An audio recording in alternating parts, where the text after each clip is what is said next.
So in this video, we're going to talk about depth first search. Let's use an example of just illustrated. This is our directed graph. There's certain orders captured in the edges, namely 1 to 2, 2 to 3, and so on and so forth. For depth first search, there are two ways to approach this problem. One is we have to start somewhere. If this is a graph, then it could be any node. It could be a 3, it could be a 2. That's number one. Number two is with regard to depth first search, we can use iterative methods. You cannot use Q for this because Stack has a backtracking feature, and that's exactly what we need with depth first search. Using a recursion is something that we also talked about. When you're using recursion for depth first search, usually you have three options, three different traversal mechanisms. One is called pre-order, in-order, or post-order. So pre-order means that you inspect the root element, in this case, your vertex, your starting locations. You can recurse further into it. And typically that is the de facto depth first search approach. You want to use recursion, you do a pre-order. Just get the information you need and then recurse further. The last thing about this depth first search is when you're doing it in a graph fashion, you want to make sure that you mark every single node that has been visited by not visiting it again. If you had to visit a node twice, your recursion is going to just loop on forever unless you've completely exhausted all of your vertices. Otherwise, you can get into an infinite loop. You can get into cycles in a directed graph. Very first thing that we need to do is to modify this approach. In the prior examples, we have this graph taking 4 nodes. Now it's 5, right? Even though there are 4. The reason is because we want to make sure that we don't get into array index out of bound. When you do a recursion and we create a list of lists in that fashion, when you keep track of these things, if you only have 4 nodes, the 4th one is going to be actually your 5th node. You're going to get into array indexing out of bound.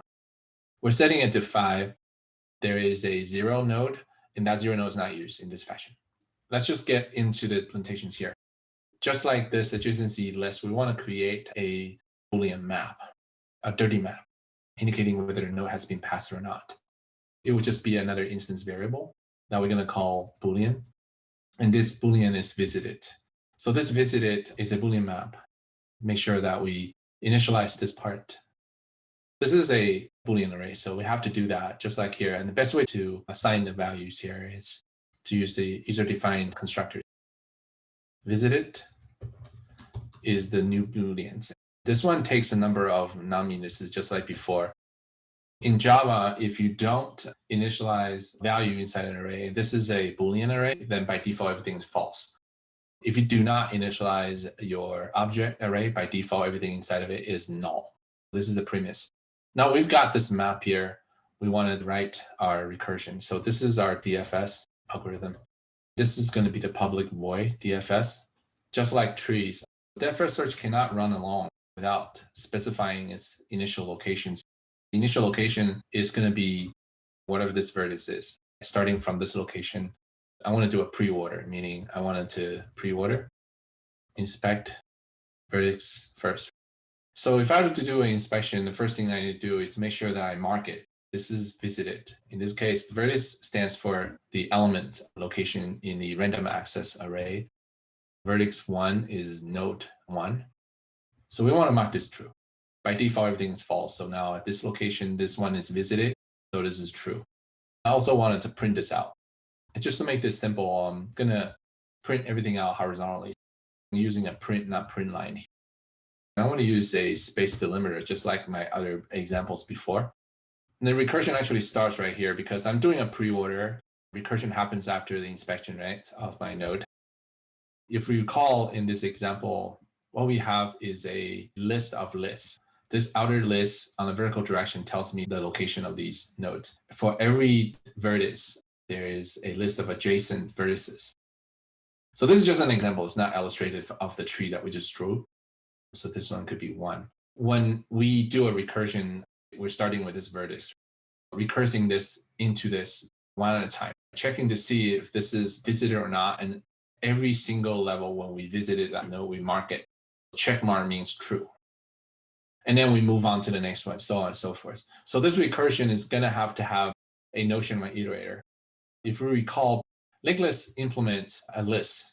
So list also implements iterator. So this iterator is going to have an integer because this is an integer list, right? This iter is going to be an iterator instance with integers in it. And this comes from your adjacent list at this location vertex. Because now we're talking about a list of lists. Every single element inside of this adjacent list is a linked list. Examples right here. You can see this is a list of lists. We can use list iterator and just pull that list out. This gives us an iter doing horizontally like the arrow shows here that we can do a while loop at. Iter has next. This is important because this while loop, iter has next, is what we call a base condition. This base condition in a recursion stops the flow, bubbling everything back up. If iter still has next, then go ahead. If not, then just get out of it. This one, check to see for each iteration that has next, we want to pull that iter next out, adjacent vertex. We're going to check that adjacent vertex has been visited or not. Not visited. If this has not been visited, then what do? Recurse further into it, right? So let's look at this entire logic one at a time. Let's say this is my node right here. We want to recurse into it. And this is adjacent node. And this one gets the next. If this node has not been visited, then visit it. I'm going to call it red. Mark that node and then recurse further, right? So maybe this adjacent next has stuff in it. Remember, this is depth first search. We're going straight down into its end. This adjacent vertex is going to be sent into DFS. Again, it's going to be a pre-order. Pre-order means checking it first, printing it out, and then recurse further. Recursion starts with an iterator instance here. We've got our graph condition to create this DFS mechanism. Using the graph instance, we can call upon its DFS. DFS is going to start somewhere, and let's just use 2 as a starting point. It doesn't matter where you start, run it. If there's any syntax issue, I'll go ahead and correct this. So this is our run DFS algorithms. Like here. We should be able to get to it. There's always typo. This one illustrates depth first search starting with 2. We can change it to 1 and then run it. Recall that your edges are in this directions. 1 to 2, 2 to 3, 1 to 3, 3 to 4, and so on and so forth. You can start up from any location. Your results going to be different.